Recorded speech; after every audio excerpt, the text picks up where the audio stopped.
Hello everyone. তো recently আমরা Paris থেকে ঘুরে এলাম। তো আমাদের চেনা পরিচিত বন্ধু বান্ধব বা আত্মীয় স্বজন সবাই জানতে চায় অবভিয়াসলি যে কিভাবে একটা সহজে একটা বাজেট ট্যুর আপনারা প্যারিসের করতে পারেন, কোথায় থাকবেন, কি কি ঘুরবেন, কিভাবে ঘুরবেন, দ্য মোড অফ ট্রান্সপোর্ট কি হবে, ওয়েদার কেমন হবে, বা আপনারা কিরকম টাইপের জামা কাপড় নিয়ে যেতে পারেন। এই সমস্ত যাবতীয় বৃত্তান্ত আমরা এই ভিডিওটার মধ্যে শেয়ার করতে চলেছি। আমরা একটা এলাবোরেটিভ ডেসক্রিপশন দিচ্ছি, যেটা আমাদের এক্সপিরিয়েন্স থেকে আমরা এই ট্যুরে ফিল করেছি। Let's start. সবার প্রথমে আমি যেটা বলতে চাই যে প্যারিসে প্রথম প্রশ্ন যেটা, কি কি দেখবেন, সবার যেটা প্রথম প্রশ্ন থাকে। এবার এটা ডিপেন্ড করছে সম্পূর্ণটাই আপনাদের প্রেফারেন্সের ওপরে। ঠিক আছে, প্যারিস একটি ওয়ার্ল্ডের one of the best city, একটি বড় শহর, ভাইব্রেন্ট শহর with full of art, culture and history. ঠিক আছে, এবার প্যারিস ঘুরতে আপনি যদি সমস্ত কিছু ঘুরতে চান প্যারিস এবং প্যারিসের আশেপাশের সমস্ত জায়গা, আপনার 2 থেকে 4 দিন হাতে রাখা উচিত। এইবার আপনাদের প্রায়োরিটির উপরে ডিপেন্ড করবে। যেমন আপনি যদি ডিজনিল্যান্ডে যেতে চান তাহলে আপনার জন্য ডিজনিল্যান্ডের জন্য একটা সেপারেট গোটা দিন লাগবে। আপনি যদি সিটি প্যালেস অফ ভার্সাইতে যেতে চান, যেটা প্যারিস শহর থেকে 20 কিলোমিটার দূরে, সেটার জন্য সেপারেট আরেকটা দিন লাগবে। তো এই দুটো দিন এই দুটো প্লেসের জন্যই আলাদা করে লাগবে। বাকি আপনি যদি প্যারিস সিটি রিলেটেড যে সমস্ত মনুমেন্টস অ্যান্ড জিনিসপত্রগুলো রয়েছে সেগুলো দেখতে চান, সেটা আমাদের এক্সপিরিয়েন্স অনুযায়ী 2 দিনেই আপনারা কভার করতে পারবেন। এবার আমি বলছি যে প্যারিস শহরের মধ্যে কি কি আপনারা দেখবেন বা দেখতে পারেন। এক এবং অতি অবশ্যই সবার প্রথমেই আসছে আইফেল টাওয়ার, অবভিয়াসলি।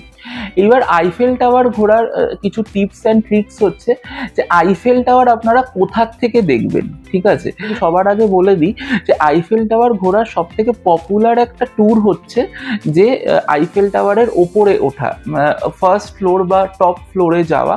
সেটা জন্য যদি আপনারা যেতে চান, আমরা সেটাতে যাইনি, কারণ আমরা আমাদের অন্য বন্ধু বান্ধবদের থ্রু দিয়ে কিছু ভিডিওস পেয়েছি যেখানে দেখেছি যে যেটা অনেক ওপরে গেলে এমন কিছু বিশেষ আহামরি কিছু লাগছে না ওপর থেকে, এবং সেটার একটা বিশাল লম্বা কিউ থাকে, এবং আপনারা যদি ওয়েল অ্যাডভান্সড সেটা টিকিটটা বুক করে না যান, ওখানে গিয়ে আপনাদের অনেকক্ষণ ওয়েট করতে হবে। তার থেকে আইফেল টাওয়ারটা দূর থেকে দেখতেই আমাদের বেশি ভালো লেগেছে, বাট আপনারা চাইলে সেটা যেতে পারেন। এছাড়া আইফেল টাওয়ার দেখার বেশ কিছু দুটো তিনটে স্পট আমরা বলছি, যেই স্পটগুলো থেকে আপনারা আইফেল টাওয়ার এবং তার ভিউ অ্যান্ড অ্যাটমসফিয়ার খুব সুন্দরভাবে এনজয় করতে পারবেন। সবার প্রথম হচ্ছে ট্রোকাডেরো গার্ডেন, যেটা আপনারা ট্রোকাডেরো মেট্রো স্টেশন থেকে বেরিয়েই একটা গার্ডেন আছে, সেই চত্বরে ওখানে বসে আপনারা খুব সুন্দরভাবে আইফেল টাওয়ারের ভিউ এনজয় করতে পারবেন, এবং রাত্রির বেলা যে ইলুমিনেশনটা হয় সেটাও আপনারা ওই জায়গাটা থেকে বসেই খুব সুন্দরভাবে এনজয় করতে পারবেন। ঠিক আছে, 2 নাম্বার হচ্ছে পোর্ট ডেভিলি। পোর্ট ডেভিলি হচ্ছে আইফেল টাওয়ার এবং সেই সংলগ্ন যে সিন রিভারটা রয়েছে, সেই সিন রিভারের পাশে একটা বসার জায়গা, যেখান থেকে আপনারা খুব সুন্দরভাবে আইফেল টাওয়ারের ভিউ এনজয় করতে পারবেন। এই দুটো জায়গা এবং সেই সংলগ্ন যে 1 থেকে 2 কিলোমিটার অঞ্চল, তার যে কোনো জায়গাতেই আপনারা আইফেল টাওয়ারের খুব সুন্দর ভিউ পাবেন। এবার আইফেল টাওয়ারের ইলুমিনেশন সম্পর্কে বলি, যে আইফেল টাওয়ারের ইলুমিনেশন জেনারেলি 8টা থেকে শুরু হয়ে যায়। আপনারা দেখে থাকবেন আইফেল টাওয়ারে লাইট জ্বলে যায়, এবং 8টা, 9টা, 10টা এরকম 1 ঘন্টা টাইম স্প্যান পর পর 5 মিনিটের জন্য ওরা একটা ইলুমিনেশন লাইট জ্বালায় গোটা আইফেল টাওয়ারের থ্রু দিয়ে, যেটা দেখতে প্রচণ্ড ম্যাজিক্যাল লাগে, এবং যেটা একটা must see things if you are in Paris. তো সেটা অনেকটাই ডিপেন্ড করে সানসেট কখন হচ্ছে তার ওপরে। ঠিক আছে, সামারে সানসেট লেটে হয়, 9টার পরে হয়, রাত্রি 9টার পরে হয়। আবার আপনি যদি অন্য সময়তে উইন্টারে সানসেট একটু আগে হয়, 7:30টাতে হয়ে যায়, তো সেক্ষেত্রে 8টা নাগাদ আপনারা দেখতে পারবেন। তো সেটা ডিপেন্ড করছে যে আপনারা কোন সময় যাচ্ছেন তার উপরে। ঠিক আছে, কিন্তু ওটা অবভিয়াসলি একটা must see things once you are in Paris. 2 number হচ্ছে সেইন রিভার ক্রুজ রাইড। এবার সেইন রিভার ক্রুজ রাইডটা আইফেল টাওয়ারের সংলগ্নই। আইফেল টাওয়ার থেকে আপনি 5-10 মিনিট হেঁটে মাল্টিপল কাউন্টার্স, মাল্টিপল বোটস আছে, মাল্টিপল টাইপস অফ ক্রুজ আছে।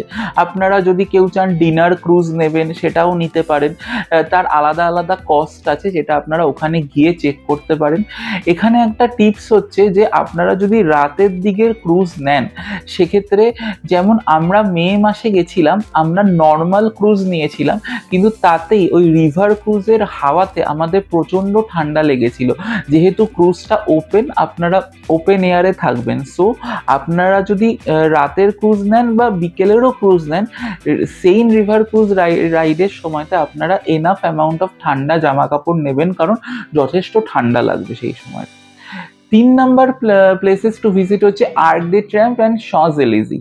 এবার আর্ক দে ট্রাম্পটা যেমন আমাদের মুম্বাইয়ের গেটওয়ে অফ ইন্ডিয়া বা দিল্লির ইন্ডিয়া গেটের মতনই একটা সমাধি সৌধ টাইপের, এবং তার সংলগ্ন যে রাস্তাটা, যে 3-4 কিলোমিটার যে রাস্তাটা, ওটাকেই শঁজ-এলিজে বলা হয়। এবার ওই শঁজ-এলিজেটা কেন বিখ্যাত? কারণ ওখানে সমস্ত বড় বড় ব্র্যান্ডের শোরুম রয়েছে, অরিজিনাল শোরুম। যারা ফ্যাশন এনথুজিয়াস্ট বা যারা শপিংয়ে ইন্টারেস্টেড তাদের কাছে ওই জায়গাটা স্বর্গ। তো ওটা আপনারা এক্সপ্লোর করতে পারেন। এইবার আমি চলে আসছি নটরে ডেম ক্যাথিড্রালে। এবার নটরে ডেম ক্যাথিড্রাল আপনারা জানবেন হয়তো অনেকেই যে বেশ কিছুদিন আগে পুড়ে গেছিল, বন্ধ ছিল, বাট আমরা লাকি ছিলাম, আফটার কোভিড ওটা আবার চালু হয়েছে। And it is beautiful architecture wise, আপনারা ওটা দেখতে পারেন এবং ওটা মিস করবেন না। এটার নটরে ডেমের জন্য একটা টিপস হচ্ছে এন্ট্রি ফ্রি, কিন্তু আপনারা 2 দিন আগে, যেদিন আপনারা ভিজিট করবেন তার 2 দিন আগে ওটার রিজার্ভেশন চালু হয় অনলাইন। এতে আপনাদের কি হবে, আপনারা যে লং কিউ, প্যারিসের প্রত্যেকটা প্লেসেস অফ ভিজিটে যদি আপনারা টিকিট বা রিজার্ভেশন না করে যান, আপনাদের লং কিউয়ের মুখে পড়তে হবে, যেখানে আপনাদের অনেকটা টাইম নষ্ট হবে। তাই নটরে ডেমে এরকম যদি আপনি অনলাইন রিজার্ভেশনটা করে যান নটরে ডেমের অফিসিয়াল সাইট থেকে, তাহলে আপনাদের সেই কিউয়ের মুখে পড়তে হবে না, আপনি সেই স্ক্যানার কোডটা দেখিয়ে ডিরেক্ট ঢুকে যেতে পারবেন। নটরে ডেমের পরে আসছে Louvre museum. It is a must visit place if you are a art, culture and history enthusiast। ঠিক আছে, এবার লুভরে মিউজিয়ামটা ইটসেলফ ঘুরতে 4 থেকে 5 ঘন্টা লাগবে। এবার দেখুন, লুভরে মিউজিয়ামে 4,500-5 হাজারের ওপরে স্থাপত্য, ভাস্কর্য এবং পেইন্টিংস রয়েছে পৃথিবীর সমস্ত বড় বড় আর্টিস্টদের, starting from Michelangelo to Leonardo da Vinci. তো কথায় বলে যে লুভরে মিউজিয়ামটা ঘুরতে আপনাদের সবকটা পেন্টিং বা স্থাপত্যের দিকে যদি আপনি 30 সেকেন্ডস তাকিয়ে থাকেন, তাহলে আপনার 4 মাস সময় লাগবে এবং 4 থেকে 5টা ভিজিট দিতে হবে। সেটা তো আপনাদের পক্ষে সম্ভব নয়। তাই লুভরে মিউজিয়াম কিভাবে সহজে ঘুরবেন এবং কিভাবে সেটা 4-5 ঘন্টার মধ্যে আপনারা মেন মাস্টারপিসগুলো কভার করতে পারবেন, সেটার একটা ভিডিও আমাদের চ্যানেলে রয়েছে। আপনারা আমাদের চ্যানেলটা চেক আউট করে নেবেন, সেটাতে ডিটেলসে আমরা বলেছি কিভাবে আপনারা লুভরে মিউজিয়াম ঘুরবেন। এবার লুভরে মিউজিয়াম ঘুরতে যে 4-5 ঘন্টা লাগবে, মেন টিপস হচ্ছে কিন্তু এখানে প্রচুর হাঁটতে হবে, কিন্তু বসার জায়গা রয়েছে। আপনারা কি করবেন, লুভরেতে ঘোরার সময়তে আপনাদের কাছে কিছু শুকনো খাবার, কেক, বিস্কুট এইরকম টাইপের খাবার আর জল রাখবেন, যার ফলে আপনারা কিছু কিছু জায়গা 1-1.5 ঘন্টা ঘুরে একটু যাতে বসে নিতে পারেন, জল বা কিছু বিস্কুট, কেক খেয়ে রিচার্জ হতে পারেন, আবার স্টার্ট করতে পারেন, যাতে আপনাদের খিদেটাও প্রশমিত হবে এবং আপনাদের এনার্জিটাও থাকবে, ঘুরতেও পারবেন। এটা হচ্ছে যে লুভরে ঘোরার আমাদের একটা টিপস অ্যান্ড ট্রিক্স। এবার হচ্ছে লুভরেতে গিয়ে আপনারা অবশ্যই অডিও গাইড নেবেন, মানে এটা আমাদের তরফ থেকে একটা রেকমেন্ডেশন, না হয়তো যেই আর্ট ওয়ার্কগুলো দেখছেন সেটার মজা অতটা পাবেন না বলে আমাদের মনে হয়েছে। এটা হয়ে গেল লুভরে। এইবার আসছে লুভরে মিউজিয়াম থেকে বেরিয়েই রয়েছে প্যালাইস গার্নিয়ার অপেরা।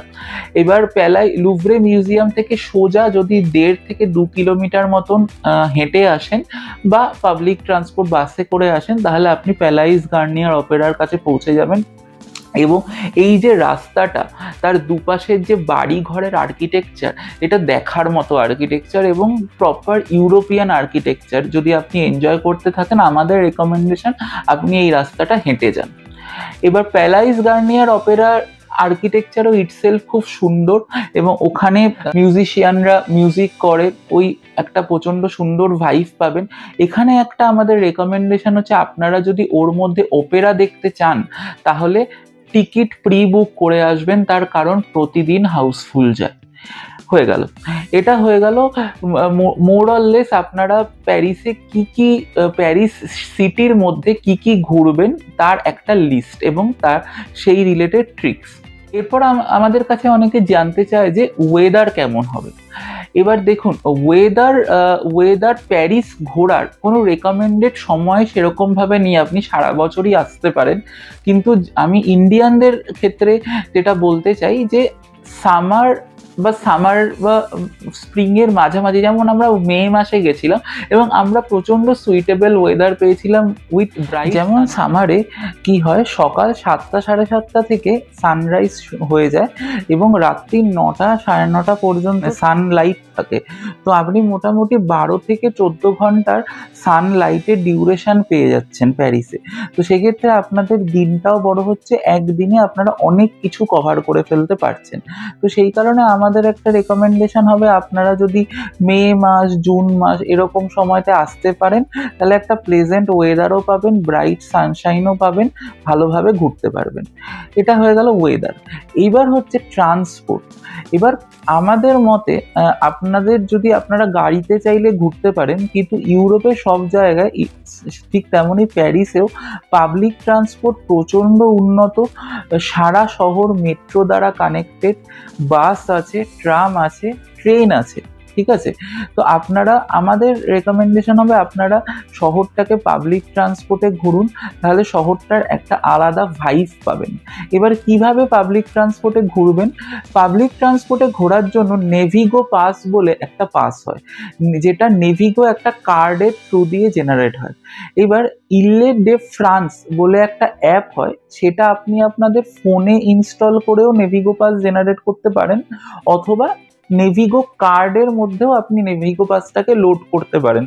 আমরা নেভিগো কার্ড নিয়েছিলাম, যেটা 2 ইউরো করে দাম হয় পার কার্ডের, এবং তার মধ্যে আপনারা নেভিগো ডেইলি পাস বা উইকলি পাস এরকমভাবে আপনারা যতদিন থাকছেন সেই অনুযায়ী লোড করতে পারেন। যেহেতু আমরা 2 দিন ছিলাম, তাই 2 দিনের জন্য সেপারেট ডেইলি পাস লোড করেছিলাম। এবার এইটার বিশেষত্ব কি, এই নেভিগো পাসে আপনারা প্যারিসের যত পাবলিক ট্রান্সপোর্ট আছে, বাস, ট্রাম, ট্রেন, প্যারিস সিটির মধ্যে। এবার প্যারিস সিটি বলতে কি বোঝাচ্ছে, প্যারিস সিটিটা 5টা জোনে বিভক্ত, জোন 1 টু জোন 5, যেখানে আমি এতক্ষণ অবধি যে মেন জায়গাগুলো বললাম, মানে প্যালাইস গার্নিয়ার অপেরা, আইফেল টাওয়ার বা লুভরে মিউজিয়াম বা নট্রে ডেম ক্যাথিড্রাল, এগুলো মোটামুটি সব জোন 1 আর 2 এর মধ্যেই পড়ে যাচ্ছে। কিন্তু নেভিগো পাসটা যেটা সব জোন 1 টু 5 পুরোটাই কভার করে। তো এই 1 টু 5 এর মধ্যে যা পাবলিক ট্রান্সপোর্ট আছে আপনারা নেভিগো পাসের থ্রু দিয়েই অ্যাভেল করতে পারবেন। সমস্ত ট্রেন স্টেশনে, মেট্রো স্টেশনে, এয়ারপোর্টে, ইভেন বাস স্ট্যান্ডেও বা ট্রাম স্ট্যান্ডেও নেভিগোর মেশিন আছে।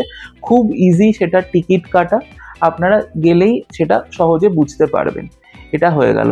এখানে একটা ট্রিক্স হচ্ছে যে এয়ারপোর্ট থেকে মেন প্যারিস শহরে আসার, প্যারিসের যে এয়ারপোর্ট সিডিজি এয়ারপোর্ট, সেটা জোন 5 এর পরে, সেখান থেকে প্যারিসের শহরে আসার যে টিকিটটা সেটা নেভিগোর নর্মাল পাবলিক ট্রান্সপোর্টে ইনক্লুডেড নয়, ওটার জন্য সেপারেট টিকিট কাটতে হয়, বাট সেটা ওই নেভিগো কার্ডের থ্রু দিয়েই আপনাদেরকে করতে হবে।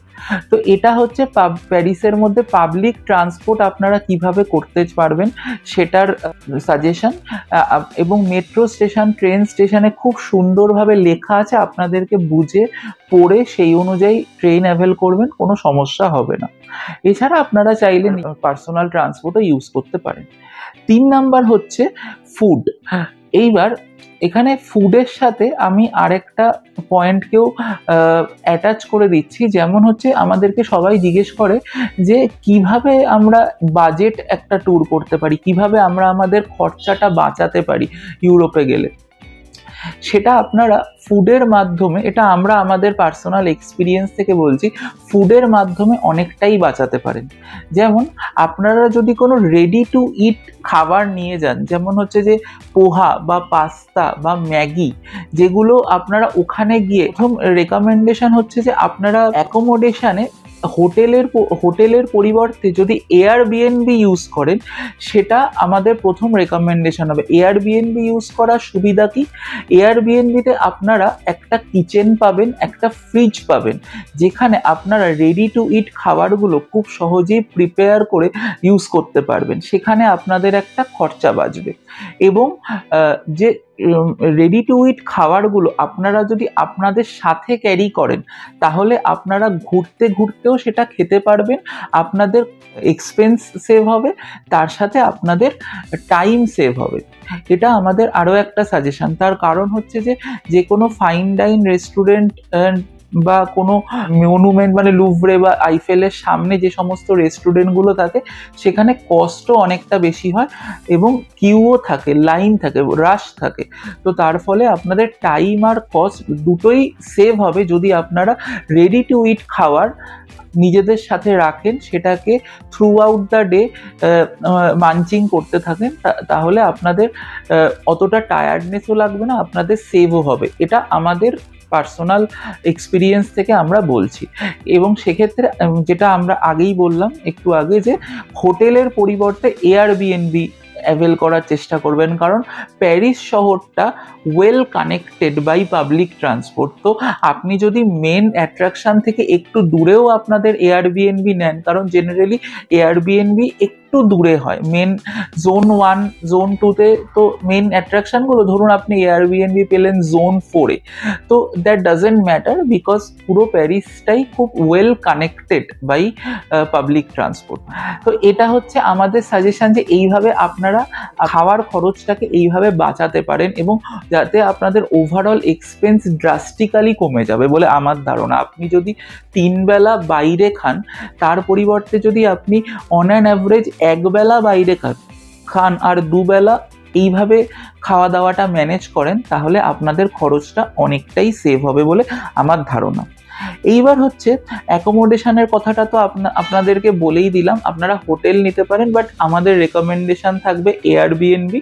আর হোটেল নিলেও আপনারা মাইক্রোওয়েভ আছে এরকম হোটেল নেবেন, যেখানে আপনারা রেডি টু ইট পিৎজা বা পাস্তা নিয়ে এসে গরম করে আপনারা সেটাকে অ্যাজ এ ডিনার বা লাঞ্চ করতে পারেন। সেটা আমাদের একটা রেকমেন্ডেশন। এবার হচ্ছে অনেকেই প্রশ্ন করে যে কীরকম ধরনের জামা কাপড় বা ক্লোথস নেব। এবার দেখুন, আমরা যেমন মে মাসে গেছিলাম, আমাদের যথেষ্ট ঠান্ডা লেগেছিল, আমরা ইন্ডিয়া থেকে গেছি, তো একটা টি শার্ট, তার উপরে একটা কোট, এটা জেনারেলি 2টো লেয়ার দিয়েই আমাদের কাজ চলেছে। কখনো কখনো, যেমন ধরুন সেইন রিভার ক্রুজে যখন আমরা ক্রুজ রাইডটা করছি পুরো ওপেন ক্রুজের ওপরে, তখন 3টে লেয়ার হলে সুবিধা, কারণ ওটাতে ক্রুজটা যখন রিভারের ওপর দিয়ে চলবে যথেষ্ট ঠান্ডা লাগে। তো এটা মোটামুটি আমাদের ক্লোথস রিলেটেড রেকমেন্ডেশন। এটাই আমাদের ওভারঅল একটা প্যারিস ট্রিপ ঘোরার, কি ঘুরবেন এবং কিভাবে সহজে একটা বাজেট ট্যুর করতে পারবেন তার একটা এক্সপিরিয়েন্স। সবার লাস্টে একটা কথা বলতে চাই, যে প্যারিস শহরে কিন্তু বেশ কিছু স্ক্যামস হয়, সেই স্ক্যামসগুলো ব্যাপারে মানে জানিয়ে দিতে চাই, যাতে আপনারা সজাগ থাকেন। যেমন হচ্ছে যে নিজের বিলঙ্গিংস মানে ওয়ালেট, মোবাইল এগুলো খুব সাবধানে রাখবেন। স্পেশালি পাবলিক ট্রান্সপোর্টে, ট্রেনে যদি ট্রেন ভিড় থাকে সেগুলো নিজেদের জিন্সের সামনের পকেটে বা কোনো ব্যাগ থাকলে সেটা ব্যাগটা সামনে রাখবেন, যাতে সহজে সেটাকে স্ন্যাচ বা কাটতে না পারে। ২ নাম্বার হচ্ছে বিভিন্ন ধরনের স্ক্যাম হয়, যেমন কেউ আইফেল টাওয়ারের সামনে কেউ আপনাকে রোজ বিক্রি করতে আসলো, আপনি তার সাথে কনভারসেশনে ব্যস্ত হয়ে ওয়ালেট থেকে ধরুন আপনি রোজ কিনছেন, মানিটা বার করতে গেলেন, আপনার ওয়ালেটটা স্ন্যাচ করে নিয়ে অন্য কেউ চলে গেল। এরা সবাই টিমে কাজ করে। বা ধরুন কোনো প্রেগনেন্ট মহিলা আপনার কাছে এসেছে তার হাত থেকে কোনো জিনিস পড়ে গেল, আপনি সেটা তুলে দিতে গেলেন, আপনার পেছন থেকে ওয়ালেটটা নিয়ে চলে গেল। তো এরকম ধরনের স্ক্যাম, চুরি এগুলো কিন্তু প্যারিসে খুব হয়। তো সেক্ষেত্রে আপনারা একটুখানি সজাগ থাকবেন, এই ব্যাপারগুলো একটুখানি সামলে থাকবেন। আদারওয়াইজ প্যারিস প্রচণ্ড ভাইব্রেন্ট, সুন্দর একটা শহর উইথ আর্ট অ্যান্ড কালচার। তো এটাই আমাদের ওভারঅল এক্সপিরিয়েন্স এবং যেটা আমরা শেয়ার করতে চেয়েছিলাম প্যারিস ট্যুর সম্বন্ধে। So happy travelling. প্যারিস ট্যুরের সমস্ত প্রয়োজনীয় লিঙ্ক, যেমন নট্রেডাম ক্যাথিড্রালের অফিসিয়াল লিঙ্ক ফর রিজার্ভেশন, লুভরে মিউজিয়ামের টিকিট বুকিং সাইটের লিঙ্ক বা প্যারিস শহরের জোন ওয়াইজ ডিভাইড করা ম্যাপ, এগুলো সবই আমরা ডেসক্রিপশানে মেনশন করে দিয়েছি। ভিডিওটি ভালো লাগলে প্লিজ লাইক অ্যান্ড শেয়ার করুন আর সাবস্ক্রাইব টু আওয়ার চ্যানেল। কমেন্টে জানান কেমন লাগছে আমাদের ভিডিও। Happy travelling.